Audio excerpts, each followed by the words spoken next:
क्या आपने कभी सोचा है कि एक पल की तबाही पूरी जिंदगी का रुख मोड़ सकती है? तारीख याद नहीं पर साल था 2008। बिहार की कोसी नदी ने ऐसा रुद्र रूप दिखाया कि लाखों लोगों के सपने पानी में बह गए। और उन्हीं लाखों लोगों की भीड़ में एक लड़का था मैं। नमस्कार दोस्तों, मेरा नाम है कुणाल। आज मैं आपको अपनी जिंदगी की वो कहानी सुनाने जा रहा हूँ जिसे याद करके आज भी मेरा दिल भर आता है। ये सफर है डर का, हिम्मत का और एक नई शुरुआत का। उस वक्त मेरी उम्र सिर्फ 15 साल थी। मैं बिहार के अपने छोटे से गांव में रहता था। घर में मम्मी, बड़ी बहन, छोटा भाई, चाचा और मैं। पापा घर से दूर पुणे में जॉब करते थे ताकि हमारा भविष्य संवर सके। सब कुछ ठीक था पर अचानक कोसी नदी का बांध टूटा और गांव में चीख पुकार हाहाकार मच गई। देखते देखते हमारे आंगन में पानी आ गया। लगता था जैसे साक्षात काल घुस आया था। हम 7 दिनों तक उस खौफनाक पानी के बीच फंसे रहे। खाने का ठिकाना नहीं, चारों तरफ सिर्फ पानी ही पानी का शोर था। जब पानी घर की चौखट को छूने लगा तो समझ आया कि अब यहाँ रुकने का मतलब है मौत को गले लगाना। तब चाचा ने तुरंत पापा को फोन लगाया और उनसे बात की। बोले, भैया पानी सर से ऊपर जा रहा है, अब निकलना ही होगा। पापा घबरा गए। बोले, जैसे भी हो सबको लेकर पुणे आ जाओ, मैं यहाँ इंतजाम कर रहा हूँ। तब चुनौतियाँ ये भी थी कि बाहर निकले कैसे। ना नाव थी ना रास्ता। तब मेरे चाचा ने एक उपाय लगाया। उन्होंने केले के पेड़ के तनों को काट कर नाव बनाई। उसी कच्ची नाव पर हम और हमारे पूरे परिवार सवार होकर, लहरों का डर था, डूबने का खतरा था, पर चाचा की हिम्मत हमें सुरक्षित कटिहार ले आए।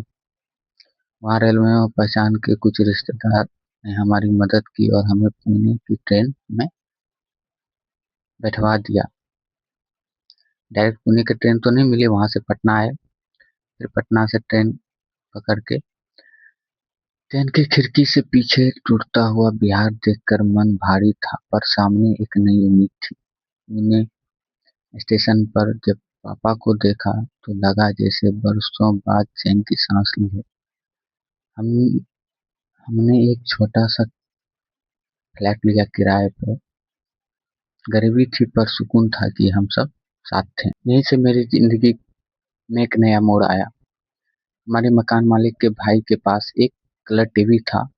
उस जमाने में हमारे लिए वो किसी जादू के डिब्बे जैसा था। मैं अक्सर चोरी छुपे उनके दरवाजे के पास खड़े होकर फिल्में देखा करता था। एक शाम घर के मालिक ने मुझे देख लिया। मुझे लगा शायद डांट पड़ेगी, पर उन्होंने मुस्कुरा कर कहा, अरे बेटा, बाहर क्यों खड़े हो, अंदर आ जाओ, बैठ के देखो। मैं जैसे ही अंदर गया, मेरी नजर उस पर पड़ी जिसका नाम था सोनाली। वो उन्हीं की छोटी बेटी थी, सादगी और मासूमियत से भरी हुई। धीरे धीरे हमारी बातें होने लगी, हंसी मजाक बढ़ा और देखते ही देखते हम दोनों दोस्ती में बंधने लगे।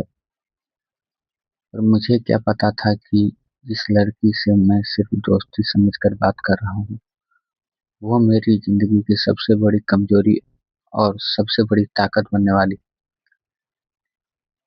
क्या एक बाढ़ से बचा हुआ लड़का अपनी किस्मत की नई कहानी लिख पाएगा?